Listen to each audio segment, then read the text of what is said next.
Abay, Nagagara. itinanggi ng kampo ng dating Public Works District Engineer na si Henry Alcantara na binawi na niya ang kanyang mga salaysay kaugnay pa rin po ng flood control scandal.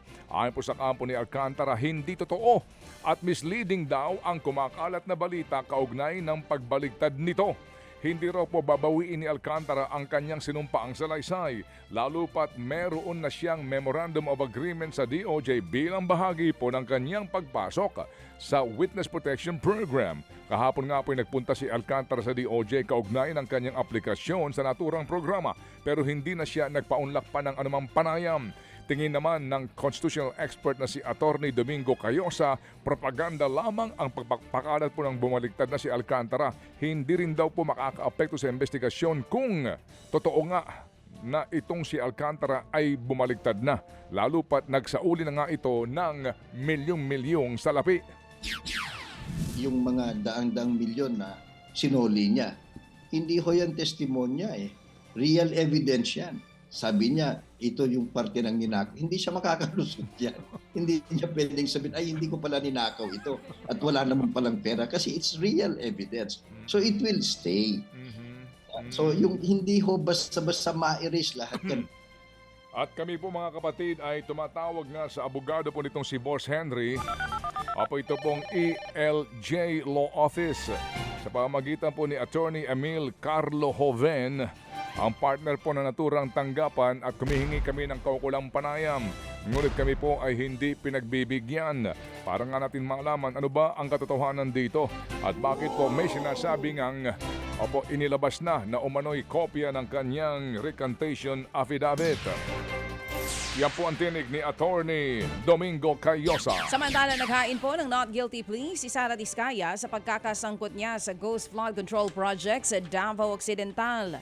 Personal ngang humarap si Diskaya sa kanyang arraignment sa Regional Trial Court Branch 27. Diyan po yan sa Lapu-Lapu City, Cebu kahapon.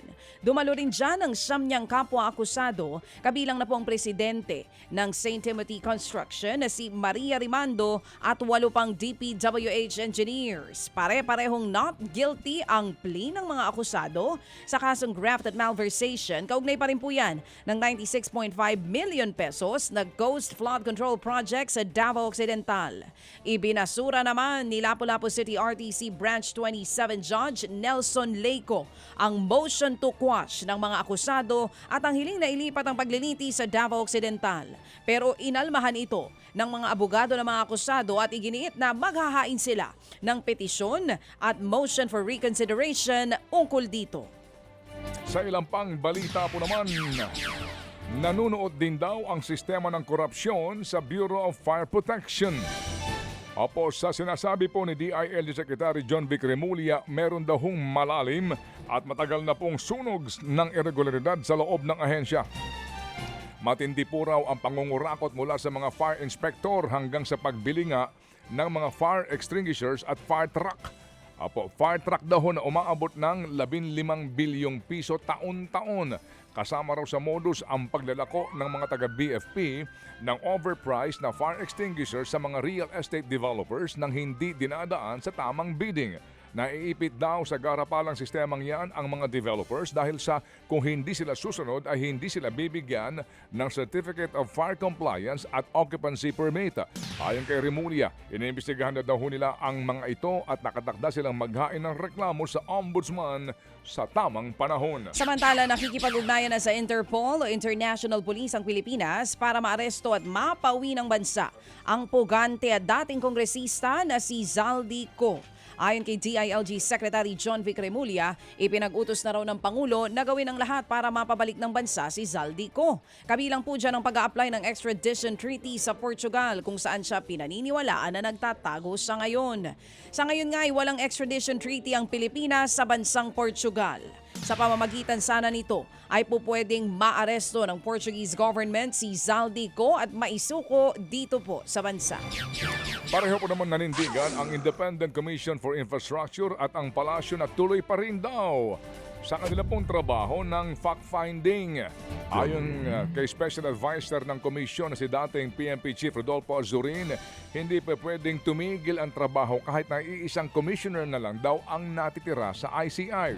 Sa ngayon po may mga tumutulong daw naman sa ahensya para nga gumulong ang investigasyon daw. Nagmeeting na rin po ang Asset Recovery Technical Working Group sa pangunguna ni DICT Undersecretary Aboy Paraiso. Tinalakay nila kung papaano babawiin ang mga kinurakot sa infrastructure projects. Niliwanag rin po ng palasyo na walang direktiba si Pangulong Junior na buwagin na ang komisyon at iniutos na lamang na ituloy daw ang kanilang ginagawang investigasyon. Lagpas 21 bilyong piso ang halaga daw ng mga na-freeze na assets ng Anti-Money Laundering Council o AMLAC sa gitna po yan ng gumugulong na investigasyon pa rin sa flood control scandal. Ayon sa Bureau of Customs o BOC, kasama po dito ang ilang bank accounts, e-wallets, insurance policies, mga sasakyan at air assets. Hiniling naman ng ICI ang kooperasyon ng publiko para mapabilis ang pagbawi sa mga nasabing assets. Sabi rin ni ICI Special Advisor Rodolfo Azurin Jr., tuloy-tuloy lamang ang pag-recover ng gobyerno sa mga assets kahit pa mabuwag na ang ICI.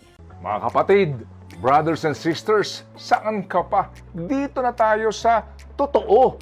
Dito na tayo sa True FM. Mga kapatid, mag-subscribe and follow po kayo sa social media accounts ng True Network PH. Yan po kami, hanapin nyo lang True Network PH, Facebook, Instagram, YouTube, TikTok, and podcast. Mapa Apple or Spotify man yan, mahahanap nyo kami. Lahat ng mga napapanood at napapakinggan nyo po sa programa, nasa social media accounts namin yan. So paano mga kapatid? See you sa social media!